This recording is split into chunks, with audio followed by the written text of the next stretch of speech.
अब जैसे क्वेश्चन एक, a rod of length L has non-uniform linear mass density दिया हुआ है।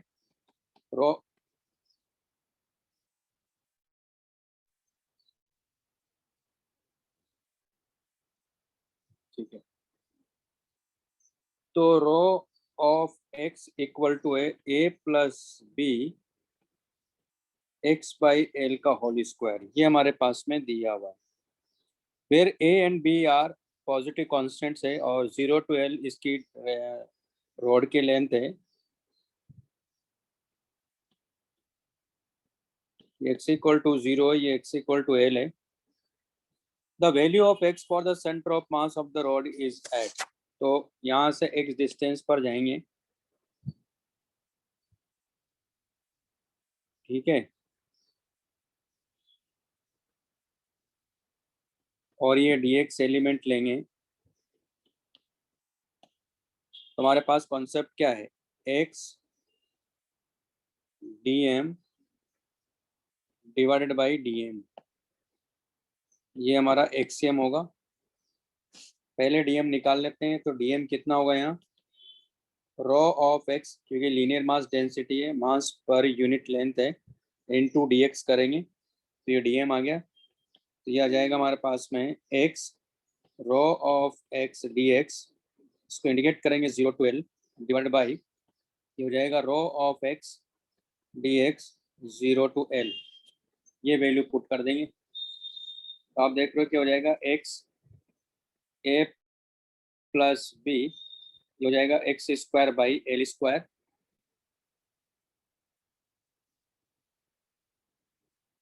dx डिवाइडेड बाई, इसको इंडिकेट करेंगे 0 to L, और ये हो जाएगा a plus b x square by L square dx, और इसको इंडिकेट करेंगे 0 to L।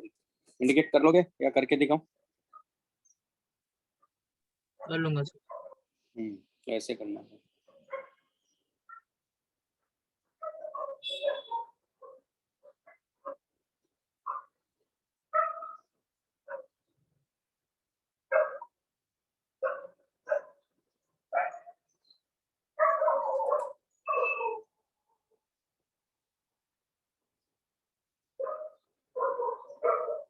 वो भी कर लूंगा मैं क्लास में कर लूंगा। अभी इसके अलावा आरबीडी के अलावा अगर कोई डाउट हो तो पूछ लो, या आरबीडी वाले भी पूछ लो, कोई दिक्कत नहीं, देखते हैं जितने हो जाए उतना ही करेंगे।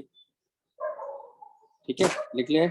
नेक्स्ट अपने को दिया है, नेक्स्ट क्वेश्चन में कह रहा है the potential energy F, potential energy function associated with the force F, ये हो गया 4xy आई कैप प्लस 2x स्क्वायर जे कैप। कह रहा है कि पोटेंशियल एनर्जी बताओ। तुम्हारे पास कॉन्सेप्ट क्या है, देखो d u equal to a minus a vector dot d r vector, ये एक रिलेशन होता है।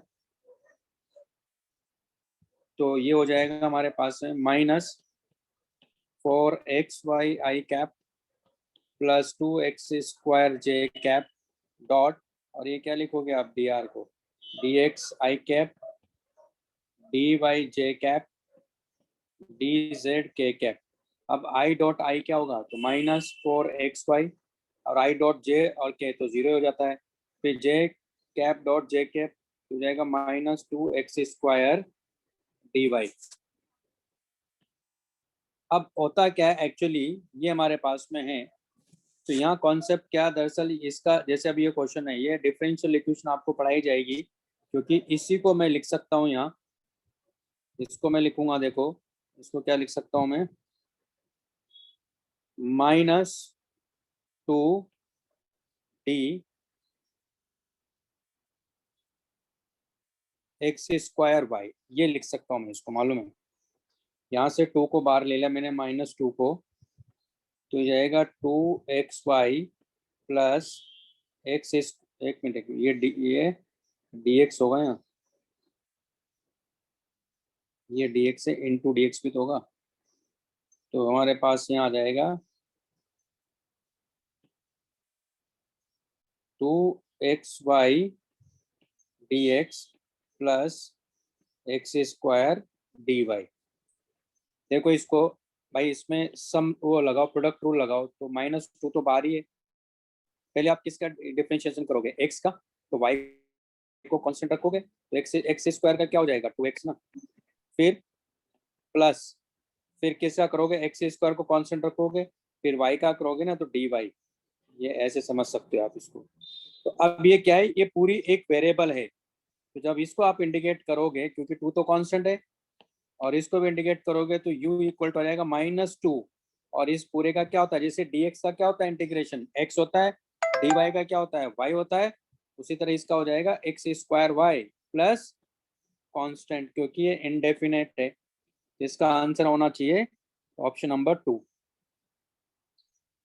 तो ये डिफरेंशियल इक्वेशन है। इसको वैसे भी मैथ्स में आपको डिटेल में पढ़ाया जाता है ये, ठीक है।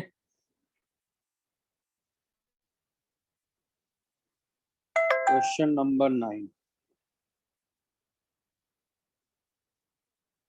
क्लियर है भाई ये? सर रिकॉर्डिंग का परमिशन चाहिए। कौन, किसको करना है चार्ज?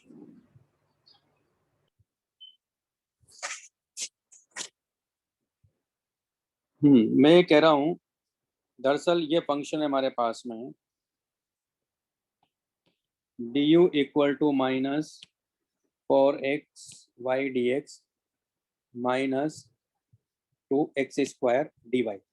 तो ये एक डिफरेंशियल इक्वेशन, मैंने इसको यहाँ से 2 को बाहर ले लिया, तो ये हो जाएगा मेरे पास में xy dx plus x² dy। अब आप यहाँ देखो, इसका इंटीग्रेशन तो आप कर ही नहीं सकते हो, क्योंकि x भी वेरिएबल और y भी वेरिएबल है। कैसे करोगे, ऐसा कोई सीखा ही नहीं हमने। यहाँ भी देखो आप, x भी वेरिएबल, y भी वेरिएबल है। लेकिन डिफरेंशियल इक्वेशन में क्या होता है, इसको इस तरह से सेट कर सकते हैं हम लोग। तो ये हो जाएगा, ये दरअसल 2 है, यहाँ x² y लिख सकता हूँ मैं इसको। क्यों लिख सकता हूँ, बताया मैंने आपको कैसे। जैसे अगर मान लो ये -2 है, तो पहले आप देख रहे हो कि दो फंक्शन जो कि प्रोडक्ट में है, तो इसका रूल क्या होता है, यानी x के रेस्पेक्ट में करेंगे तो y को कांस्टेंट रखेंगे, है ना। तो x के रेस्पेक्ट में करेंगे तो क्या मिलेगा आपको, 2x dx ना, प्लस फिर y के रेस्पेक्ट में,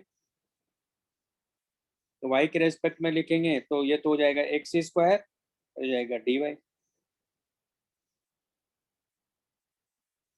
आगे बात समझ में, तो इस तरह से करते हैं।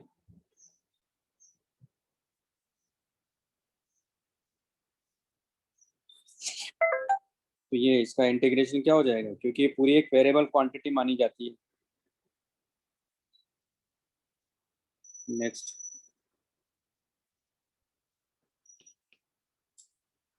10 kg small block is pulled in the vertical plane. यानी ऐसा दिया, देखो मान लो ये सर्कल है,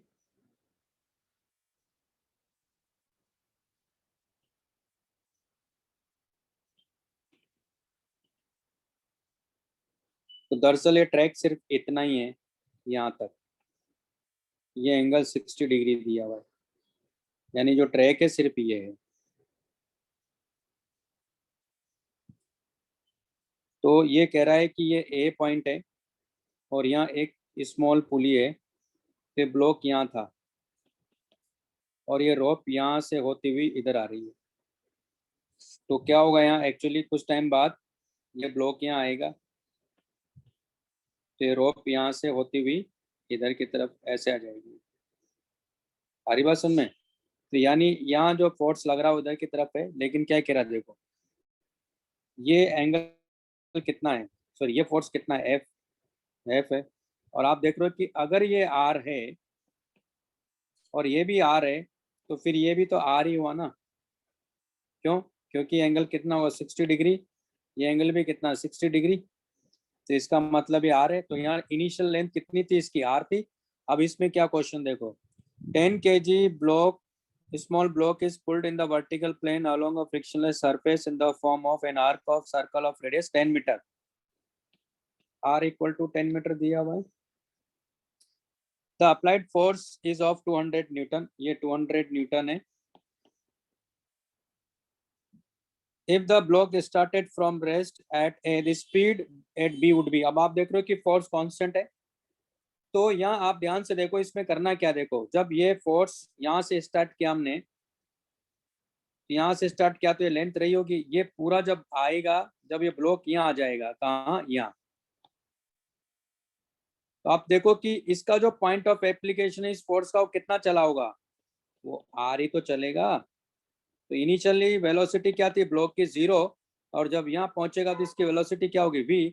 तो वर्क एनर्जी थ्योरम लगा दे। तो आप ये भी देखो डाउनवर्ड इसको mg भी तो लग रहा है, तो यहाँ ध्यान से देखो ये कितना हाइट चलेगा, क्योंकि ये कितना है, ये r/2 हो जाएगा, यानी r/2 ही चला, ये कितना हो जाएगा हाइट इसका h, जो कि कितना होगा r/2। तो वर्क एनर्जी थ्योरम अप्लाई करेंगे, तो अप्लाइंग वर्क एनर्जी थ्योरम,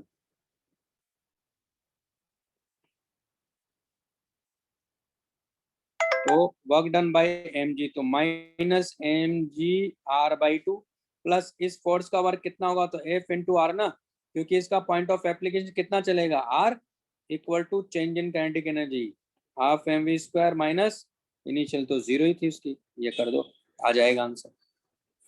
आगे बात सुनना, ऐसे करना था इसको।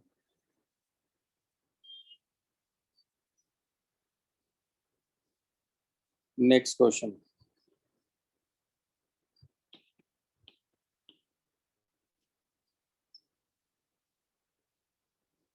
The fixed hollow cylinder of radius R, ये ऐसा सिलेंडर अपने को दिया है,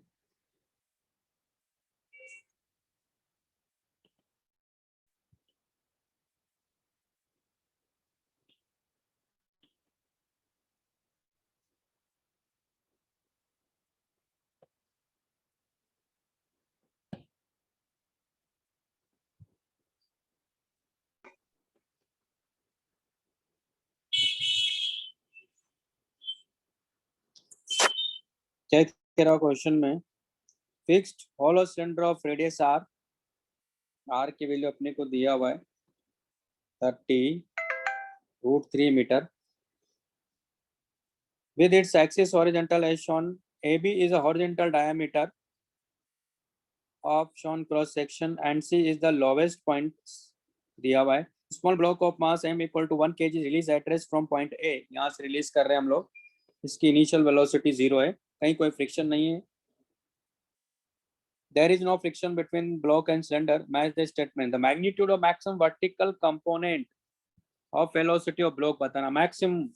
तो क्या करेंगे, यहाँ से स्टार्ट करते हैं, तो मान लेते हैं कि एंगल थीटा पे आ गया है, तो जब यह ब्लॉक यहाँ आएगा तो इसकी वेलोसिटी इधर होगी ना v, हमें इसका मैक्सिमम वर्टिकल कंपोनेंट करना है, तो क्या करेंगे, देखो यहाँ ये एंगल 90 माइनस थीटा होगा, तो ये एंगल कितना आ जाएगा थीटा, क्योंकि एंगल 90 माइनस थीटा है, इसका वर्टिकल कंपोनेंट क्या हो जाएगा यहाँ v equal to V Y equal to V cos theta, इसकी मैक्सिमम वैल्यू देखना है।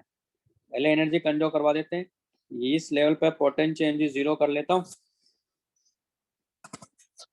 तो इस पर पोटेंशियल एनर्जी अगर 0 करेंगे तो क्या होगा, देखो आप ये कितना चलेगा, ये हो जाएगा r साइन थीटा। तो यहाँ एनर्जी कंजर्व करवाएंगे, तो initially potential energy 0 plus kinetic energy 0 equal to यहाँ काइनेटिक एनर्जी कितनी होगी, half mv², potential energy minus mg r sine theta ना, तो यहाँ से m से तो m कैंसिल आउट हो गया, तो v इक्वल टू कितना आ गया, g 2gr साइन थीटा का स्क्वायर रूट, ये वैल्यू यहाँ रख दो, तो वी वाई इक्वल टू आ गया v, मतलब ये हो जाएगा sorry cos theta root 2gr sine theta, एक काम करो स्क्वायर कर लो, तो v² इक्वल टू हो जाएगा cos square theta into 2gr sine theta, इसको डिफ्रेंशिएट कर लो और 0 पुट करके थीटा की वैल्यू निकाल लो, और फिर इसको वापस यहाँ रख दो, वैल्यू को कर लोगे। यस पूरा सर, सॉल्व करके दिखाऊं, नहीं सॉल्व करने, करेंगे। हाँ हाँ हाँ अब आगे का ही बताता हूँ, अब बाकी का भी कर लोगे, एक आइडिया लग गया तो, क्योंकि क्या हाँ कह रहा सर, है, मैं ट्राई करती हूँ। हाँ एक मिनट भी देखते हैं, magnitude of centripetal acceleration of block at the instant acceleration of the block is vertical, तो एक्सेलरेशन बता दूं, बता ही देता हूँ, चलो ये तो फर्स्ट ऑप्शन है, कर देता हूँ। चलो नेक्स्ट पेज पे जाएं। हाँ सर। तो बी भी बताता हूँ, कहने का मतलब क्या था इसका, क्योंकि काफी इंपॉर्टेंट क्वेश्चन है।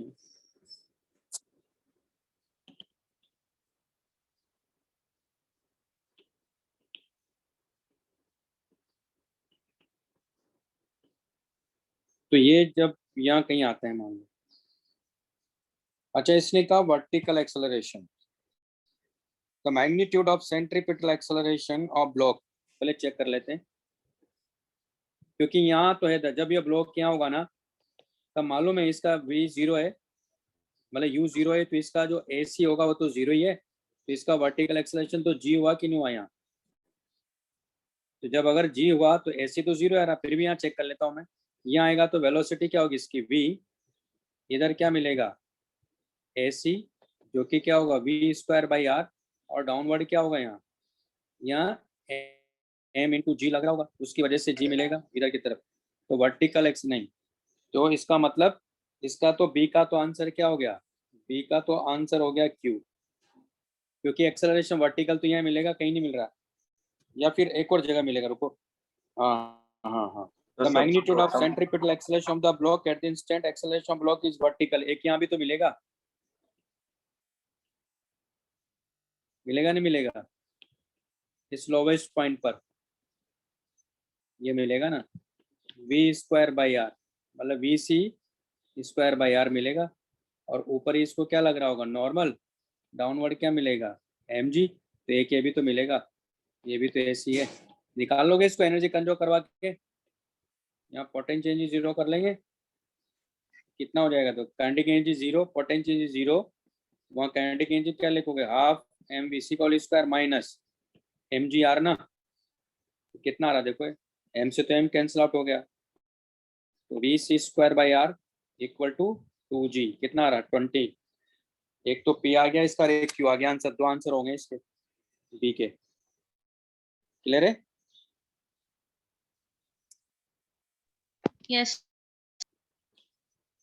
फिर क्या कह रहा है, magnitude of normal reaction by cylinder on block at the instant acceleration of the block is horizontal, आते हैं, फिर the magnitude normal reaction by cylinder on the block at the instant acceleration of block is vertical, तो vertical है तब तो यहाँ देखो, यहाँ भी नॉर्मल क्या हो गया इस केस में 0, तो एक तो आंसर क्यों हो गया इसका डी का, तो और एक नॉर्मल यहाँ मिलेगा ना आपको, वर्टिकल में क्या मिलेगा देखो n minus M G equal to mv c²/r ना, और ये वैल्यू कितना आ रहा है यहाँ, तो ये आ रहा हमारे पास में m इंटू 2g, यानी नॉर्मल की वैल्यू क्या आ गई 3mg आ गया, 3mg का मतलब क्या हुआ 3 इंटू 1 इंटू 10 यानी 30 न्यूटन, तो यानी इसका आंसर क्या हो गया डी का, पहले डी ले लिया मैंने, तो डी का आंसर हो गया एक तो क्यू और एक एस, ये भी क्लियर हो गया होगा। आप सी का चेक करना पड़ेगा, सी वाले के लिए तो करना पड़ेगा, ये क्लियर है सबको। Yes sir. अब सी का भी बताता हूँ, सी वाले में क्या हो रहा है, एक्सेलरेशन क्या कह रहा है, the magnitude of normal reaction by cylinder on block at the instant acceleration of block is horizontal, horizontal कहाँ मिलेगा देखो,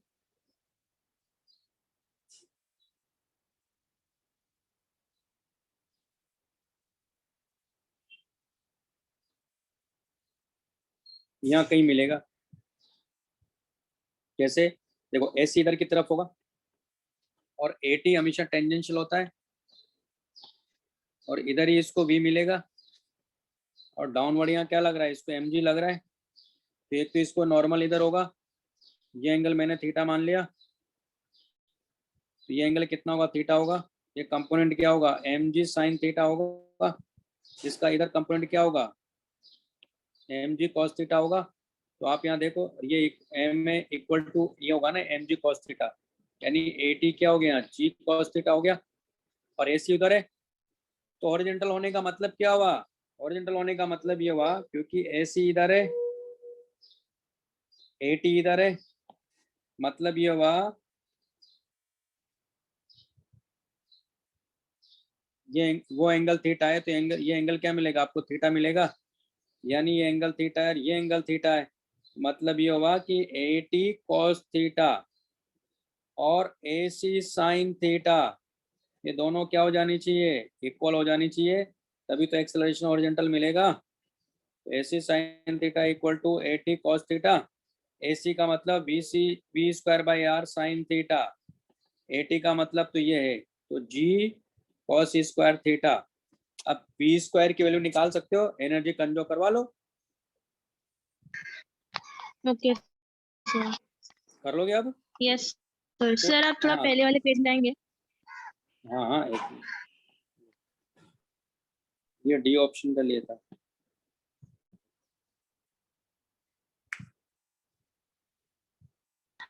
यस सर, हो गया।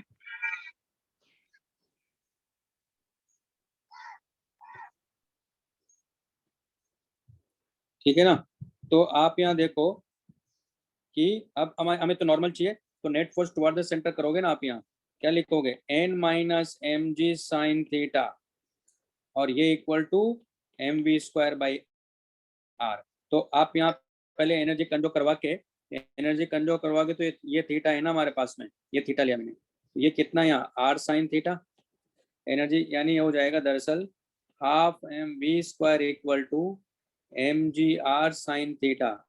यहाँ से देखो क्या मिलेगा अपने को, तो वी स्क्वायर बाई आर मिल गया, एम से एम कैंसिल आउट हो गया, तो ये हो गया 2G साइन थीटा, तो उसको यहाँ रख दो, तो यहाँ से आपको थीटा मिल जाएगा, थीटा मिल गया, M V square by R यहाँ से मिल ही रहा है, तो आपको नॉर्मल भी मिल जाएगा, कर लोगे? Yes sir. ऐसे करना है। तो देखो ये एडवांस का क्वेश्चन है, तो इसमें थोड़ा टाइम लगता है, क्योंकि हर क्वेश्चन एक डिफरेंट तरह से सोचना होता है, तो यानी एक ही क्वेश्चन में 4 क्वेश्चन थे, इसलिए टाइम लगता ही है।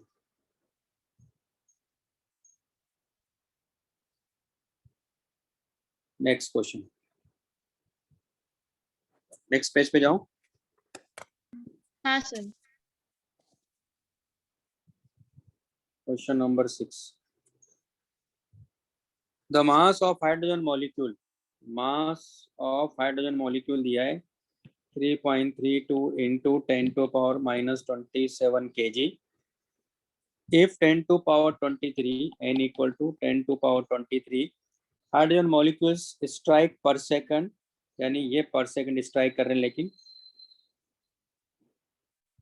Ball of area at an angle, तो यानी देखो ऐसा, ये बॉल है और ये जाके ऐसे स्ट्राइक कर रहे हैं,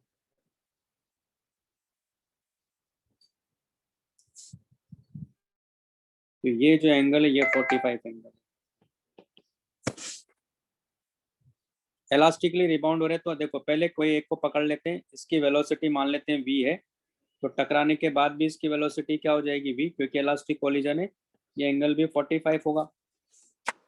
अब इसमें क्या कह रहा है, प्रेशर बताना है, एरिया अपने को दे रखा है उसका, फिक्स्ड वॉल एरिया अपने को दिया हुआ है, तो क्या करना होता है दरअसल इसमें, एक चीज समझना जरूरी है, मान लो ये बीम आ रही है, मॉलिक्यूल की ये बीम आ रही है,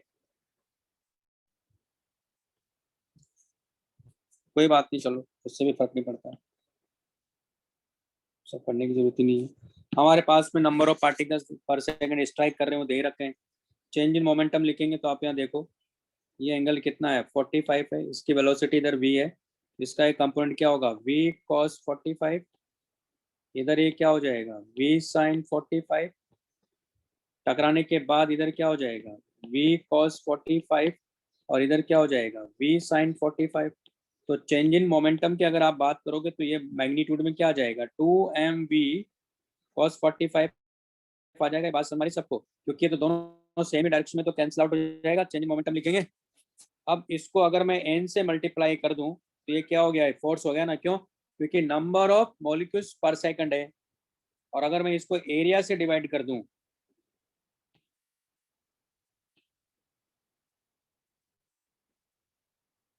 तो ये फोर्स क्योंकि वॉल के परपेंडिकुलर लग रहा है, तो ये क्या आ गया, ये प्रेशर आ गया ना, सॉल्व कर लो, क्योंकि चेंज इन मोमेंटम किधर है, वॉल के परपेंडिकुलर है ना, उसकी वजह से तो फोर्स आएगा, इसका एरिया अपने को दे रखा है,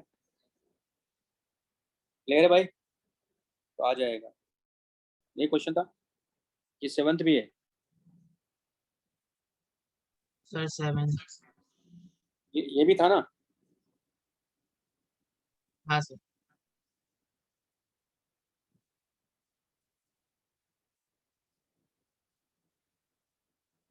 तो इस तरह से कर लेंगे, क्लियर है? नेक्स्ट पेज पे जाऊं? यस। क्वेश्चन नंबर 7 भी है ना। Collinear collision, a particle with an initial speed v naught strikes a stationary particle of the same mass. If the final total kinetic energy 50% is greater than the original kinetic energy, the magnitude of the relative velocity between the two particles after collision. अब आप सोच रहे हैं कि sir ऐसा कैसे हो गया? हो सकता है ना, कैसे? मान लो कि ये कोई बॉम्ब है ना, अब ध्यान समझिएगा, देखो इसको पॉसिबल ऐसा, in uh collinear collision of particle with an initial velocity, एक पार्टिकल है सेम मास, इसका भी मास वही, इसका भी मास सेम है, ये वी नॉट से आ रहा है, लेकिन ये बॉम्बे मान लो, और ये सूतली बॉम्बे मान लो, है ना। तो आपने मान लो इसमें इसको ऐसे आग इसमें लगा दी, तो क्या होगा? ये हो सकता है कि मतलब इसमें एनर्जी मिले, ये मेरे कहने का मतलब ये एग्जांपल लेने का मतलब ये था यहाँ कि इसकी इंटरनल एनर्जी की वजह से, इसकी इंटरनल एनर्जी की वजह से, सिस्टम की इंटरनल एनर्जी की वजह से स्पीड बढ़ सकती है, और कोई रीजन नहीं था मेरे यहाँ बोलने का, वरना आपको लग रहा होगा कैसे कैसे स्पीड बढ़ गया, ऐसा पॉसिबल है। तो ये क्या कह रहा है? If the final total kinetic energy is 50% greater then the original kinetic energy, तो कॉलिजन के बाद मान लो इसकी वेलोसिटी v1 हो गई, इसकी वेलोसिटी v2 हो गई, तो ये क्या कह रहा है? इनिशियल काइनेटिक एनर्जी कितनी है? हाफ एम वी नॉट का whole square, greater than final kinetic energy is 50% greater than, तो मतलब क्या हो गया है? ये 3/2 हो गया ना? नहीं, मतलब ये काइनेटिक एनर्जी है, तो plus half half M we naught का होल स्क्वायर, और ये इक्वल टू कह रहा है हाफ एम वी वन का whole square plus half M we two का होल स्क्वायर। ये समझ में आया? यस। 50% ग्रेटर है ना। फिर ये कह रहा था magnitude of the relative velocity between, यानी अपने को क्या चाहिए? v2 माइनस वी वन का मैग्नीट्यूड चाहिए। तो एक तो मोमेंटम तो कमजोर रहेगा क्योंकि अगर एनर्जी भी आए तो इंटरनली आ रही हो, तो एक्सटर्नल फोर्स तो सिस्टम पर है नहीं, तो मोमेंटम क्या रहेगा यहाँ? M we not equal to M we one plus m we two, यानी v not equal to v one plus v two. अब यहाँ से देखो आप, बस सोल्व करने वाली बात है, तो ये हो जाएगा 3/2 1/2 एम वी नॉट का होल स्क्वायर, यहाँ से हाफ एम को बाहर ले लो, v1 प्लस v2 का होल स्क्वायर, इससे तो ये कैंसिल आउट हो गया, है ना। तो हमारे पास आ गया 3/2 वी नॉट का होल स्क्वायर v1 का होल स्क्वायर प्लस v2 का होल स्क्वायर। अब इन दोनों को सॉल्व करना है, सॉल्व कर लो, आ जाएगा आंसर। दो इक्वेशन, अब आप चाहो तो ऐसे सॉल्व कर सकते हो, या ऐसे इसको v1 प्लस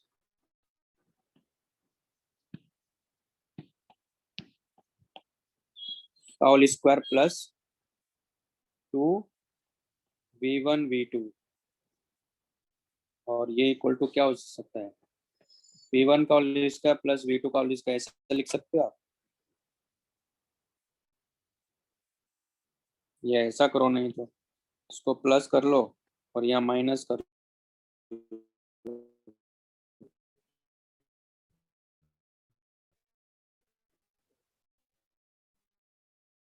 पता है, ये पता है, तो v1 v2 कर लोगे ऐसे, कोई दिक्कत नहीं चाहो तो, नहीं तो ऐसे v1 की वैल्यू डाल के एक में पुट कर दो, ऐसा नहीं करना चाहते तो कर लोगे, कोई दिक्कत, कर यस। लोगे भाई। Next,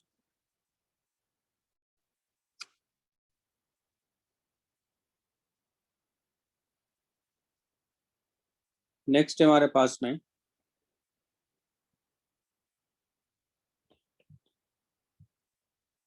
car of mass m starts moving so that its velocity varies, ऐसे वेरी कर रहा है, v equal to beta root S. अब आप यहाँ देखो, इसको ऐसे लिख सकता हूँ मैं, v square equal to beta square S. इसको कंपेयर करो देखो इससे, तो u क्या हो गया 0 और 2a क्या हो गए हैं बीटा स्क्वायर,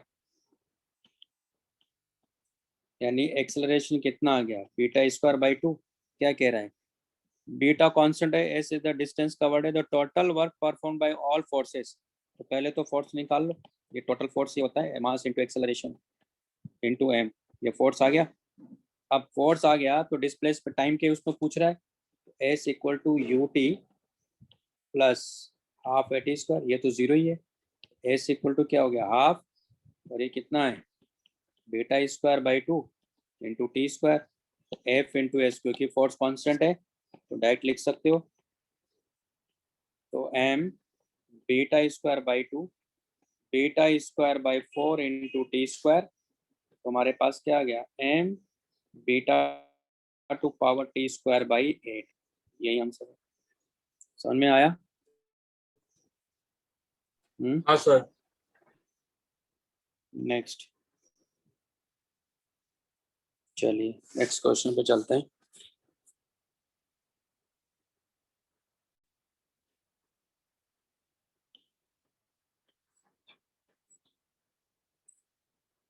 अपने को दिया है यहाँ F factor equal to minus के y i cap plus x j cap, okay, where k is a positive constant acts on a particle moving xy plane starting from the origin। ये x axis है, ये y axis है।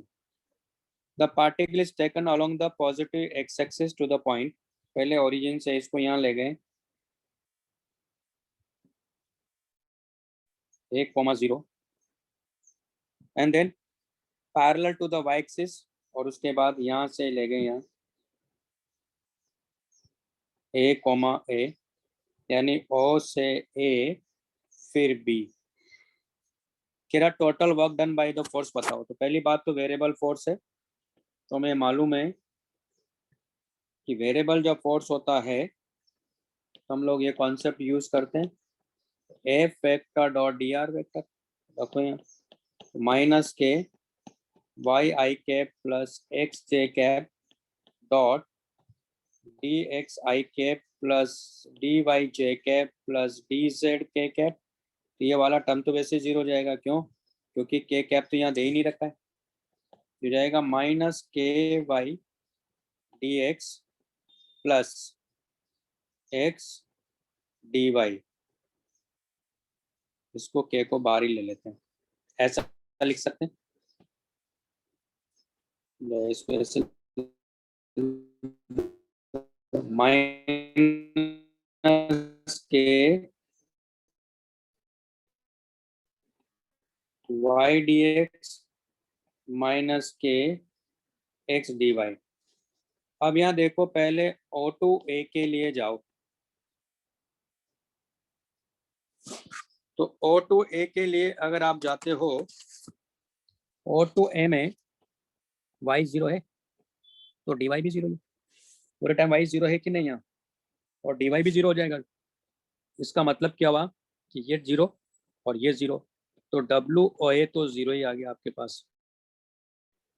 फिर बात करते हैं A to B के लिए, आप देखो यहाँ x इक्वल टू A है जो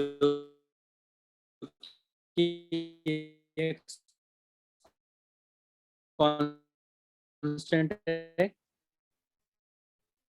इसका मतलब dx इक्वल टू क्या हो गया 0 ना, कोई वेरिएबल ही नहीं है, इसका मतलब ये टर्म 0 हो गई। ये टर्म 0 होने का मतलब हुआ डब्ल्यू इक्वल टू ए, तो कांस्टेंट एक्स की रखेंगे ए डीवाई, जीरो इंटीग्रेट देंगे तो डब्ल्यू इक्वल टू क्या हो गया माइनस के डीवाई का इंटीग्रेशन क्या होगा y होगा, या ये आ जाएगा। क्लियर है?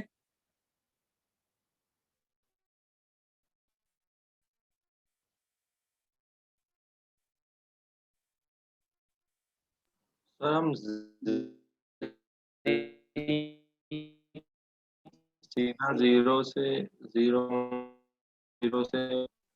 एक क्या हाँ, कैसे बी।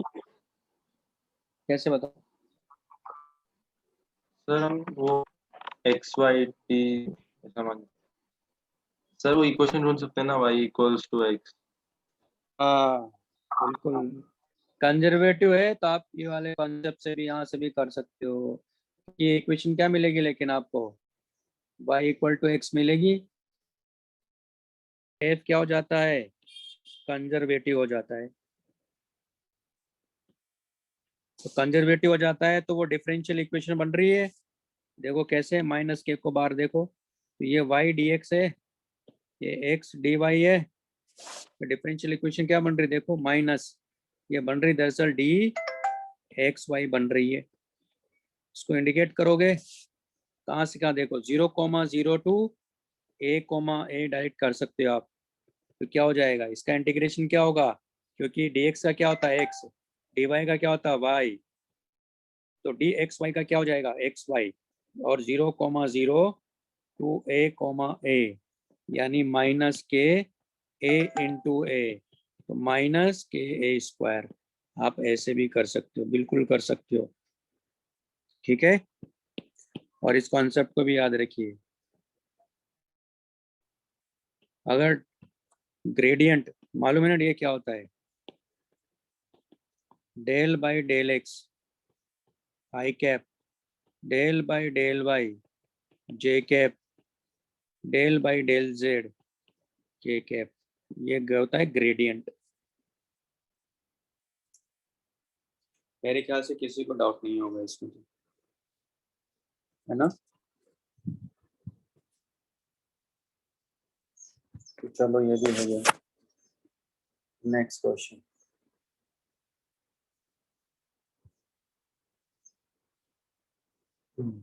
बता।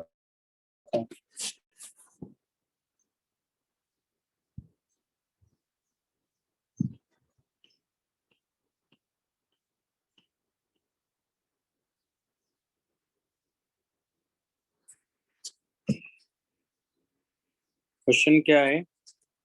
Particle moves clockwise in a circle. मान लो ये सर्कल है। Particle moves clockwise in a circle of radius 1 meter with center at x, y। x, y इसका सेंटर है। मतलब ये हुआ कि ये y एक्सिस है, ये x एक्सिस है, और इसका जो सेंटर है 1,0 पर है, और ये ओरिजिन या 0,0, क्योंकि 1 मीटर इसके रेडियस है।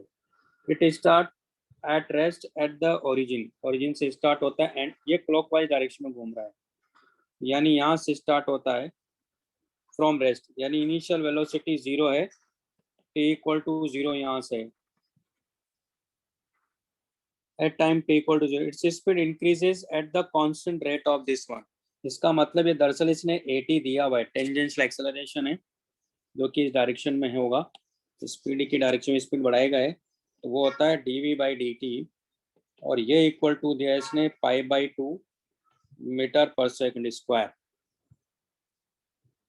If the net acceleration at t equal to 2 second, मान लो किसी टाइम t बाद जो कि t है, जो कि 2 सेकंड है, तो नेट एक्सेलरेशन पूछ रहा है। तो नेट एक्सेलरेशन मतलब, क्योंकि इधर की तरफ क्या होगा? ac होगा, इधर क्या होगा? इधर क्या होगा? at होगा, है कि नहीं? इसने कहा नेट एक्सेलरेशन, और आपको ये पता है कि नेट जो एक्सेलरेशन होगा वो at का होल स्क्वायर प्लस ac का होल स्क्वायर होता है, और at तो हमें मालूम ही है, ac क्या हो जाएगा यहाँ? v square by are. तो यहाँ से निकालेंगे कैसे?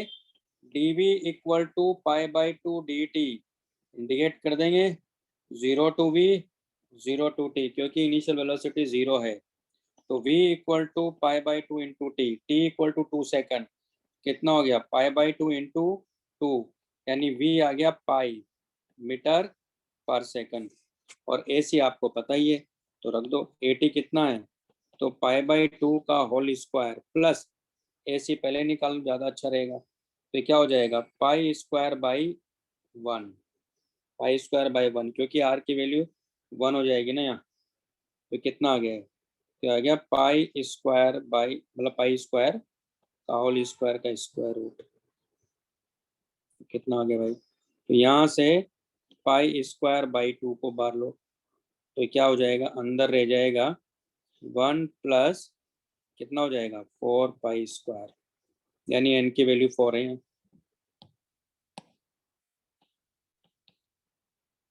क्लियर है, n की वैल्यू क्या है यहाँ 4 है भाई।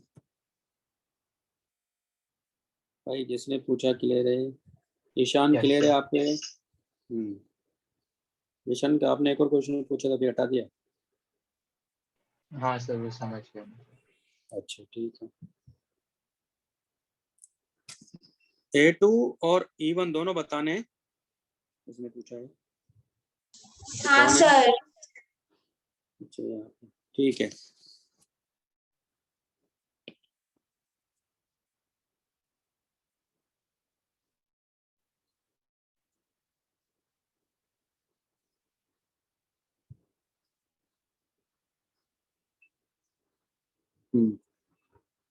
बॉडी रोटेटिंग विथ यानी ओमेगा नॉट दिया हुआ है 20 रेडियन पर सेकंड, पिछला पेज देखना है।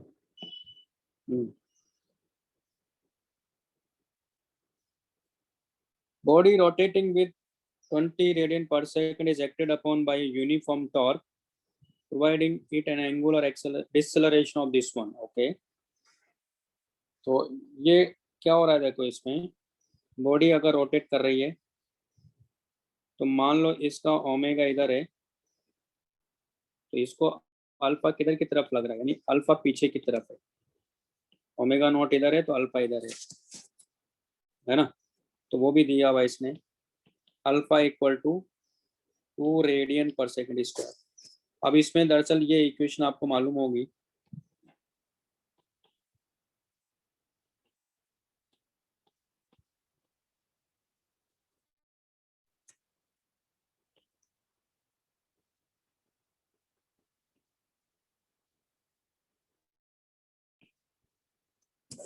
ये काइनेमेटिकल इक्वेशंस हमारे पास में, जो हमने सर्कुलर मोशन पढ़ा था। क्या कह रहा है, at which time will the body have kinetic energy same as the initial value if the torque at x continuously. Simple सी बात है, ये जब बॉडी अगर इधर की तरफ मूव करेगी, तो आप यहाँ से देखो, ये तो वैसा हो गया कि एक बॉडी मान लो यहाँ है, इसको एक्सेलरेशन अगर इधर है और इसकी वेलोसिटी अगर इधर है, तो एक पॉइंट पे जाके रुकेगा ना, उसके बाद ये फिर लौट के आएगा, तो लौट के आएगा तो वापस स्पीड क्या हो जाएगी, v हो जाएगी ना इसी पॉइंट पर, है कि नहीं? तो वही कॉन्सेप्ट यहाँ है, यानी यहाँ कहीं जाके क्या करेगा, मान लो अभी t इक्वल टू 0 यहाँ लिया, ये यहाँ जाके रुकेगा, उसके बाद क्योंकि अल्फा तो उधर ही लगा हुआ है, फिर से उधर जाएगा, तो फिर से जैसे यहाँ गुजरेगा तो फिर से आ जाएगा। वही तो कहने का मतलब क्या हुआ, इनिशियल, इसका मतलब ये वाली इक्वेशन लगा दूं मैं, कौन सा, क्या पूछ रहा है, टाइम पूछ रहा है, तो ये वाली इक्वेशन लगा दूं, क्या लिखेंगे, मतलब minus omega equal to omega naught minus alpha T ना, हरी भाषण में ये मतलब है। तो टाइम पूछ रहा है तो सेम काइनेटिक एनर्जी का मतलब सेम ओमेगा होना चाहिए, तो -20 इक्वल टू 20 -2 इंटू टी, तो 2t इक्वल टू कितना हो गया 40, तो t इक्वल टू कितना आ गया 20 सेकंड। क्या दिया आंसर, नहीं समझे? समझा सर। नेक्स्ट है B1।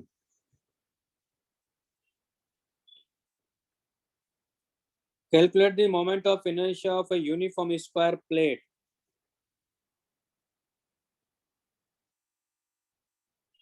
सॉरी स्क्वायर प्लेट है।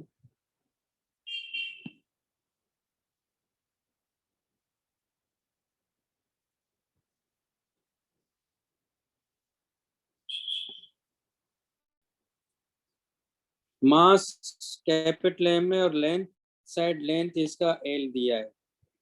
About one of its diagonals, यानी वन ऑफ डायगोनल्स की बात कर रहा है। With the help of its moment of inertia about its centre of मास। अब देखो इसको मैं दो तरह से कर सकता हूँ। कैसे? एक मैंने क्या बताया था आपको कि अगर कोई भी ट्रायंगल है मान लो,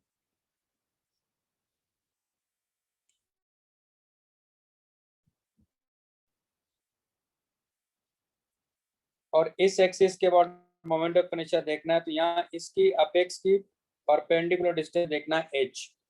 कितना हो जाएगा इसका मोमेंट ऑफ इनर्शिया? mh²/6 होता है। याद आ रहा है? हाँ सर। तो दो ट्रायंगल बन गए ना, दो ट्रायंगल बन गए। देखो ये लेंथ कितना हो जाएगा? ये लेंथ होगा l/√2,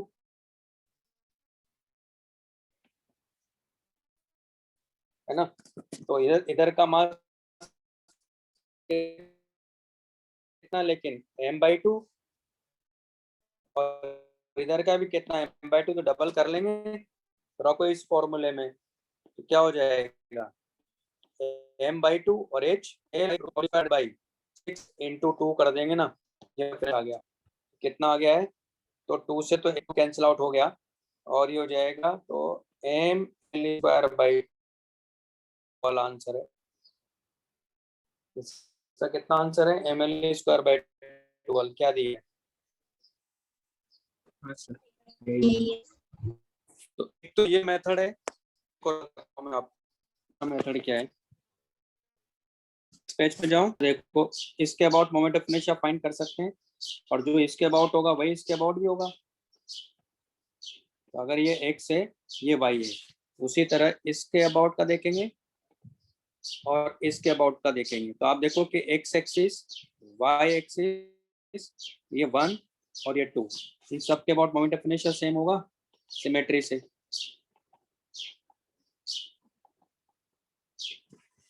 आ रही बात समझ में कि नहीं आ रही? क्योंकि सब देखो, है ना। अब इसका देखो, अब है तो आएगा, तो ये आंसर है। तो आप देखो कि x के अबाउट कितना होता है, x एक्सिस के अबाउट मोमेंट ऑफ इनर्शिया क्या होगा, इसके अबाउट मोमेंट ऑफ इनर्शिया देखो इसका। तो ये क्या हो गया? ये एक तरह से क्या हो गया, इसको ऐसे ऐसे कर सकते हो ना आप, रोड की तरह बताया था ना, रोड की तरह ट्रीट कर सकते हो इसको, कि कई सारी रोड से मिलकर बनाए। तो इसके अबाउट मोमेंट ऑफ इनर्शिया क्या होता है? ml²/2 ही तो होता है। तो वही उसके अबाउट भी आएगा, डायमीटर के अबाउट भी, है कि नहीं भाई? समझ में आया? Yes sir. Next.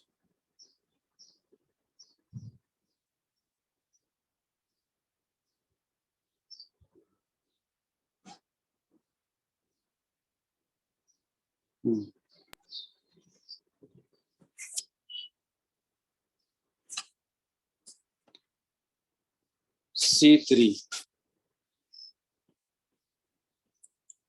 particle having mass m is projected with speed v at an angle alpha with the horizontal.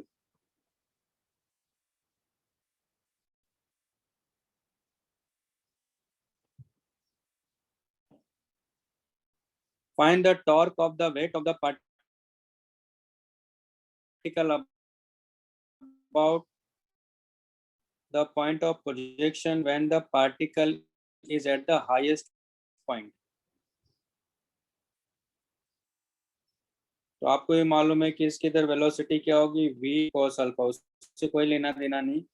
हमें तो टॉर्क चाहिए, तो इसका mg होगा ना डाउनवर्ड। ये डिस्टेंस कितना होगा यहाँ से? r/2। r क्या है? रेंज, जो क्या हो जाएगा v² sin 2 alpha by g ना। तो इसके अबाउट पहला, क्योंकि इसकी लाइन ऑफ एक्शन ये है परपेंडिकुलर, कितना आ गया? mg × r/2, ये पॉइंट होगा वैल्यू। ये पहुंचेगा तो ये डाउनवर्ड एंगल लग रहा है और वापस ये क्या हो जाएगी, बी पार्ट में क्या हो जाएगा, mg into r। ये आंसर है। फ्रैक्शन ये है, परपेंडिकुलर डिस्टेंस तो यही है, यहाँ से कहाँ से पॉइंट ले रहे। तो जो जो क्वेश्चन रह गए मैं करवा दूंगा डाउट लेक्चर में, वो मेरी जिम्मेदारी है। ठीक है, आकांक्षा का आज फिर रहेंगे क्वेश्चन लेता हूँ मैं, अभी ब्रेक के बाद लेता हूँ, 1-2 क्वेश्चन और ले लेता हूँ। चलो मिलते हैं 4:15 पर।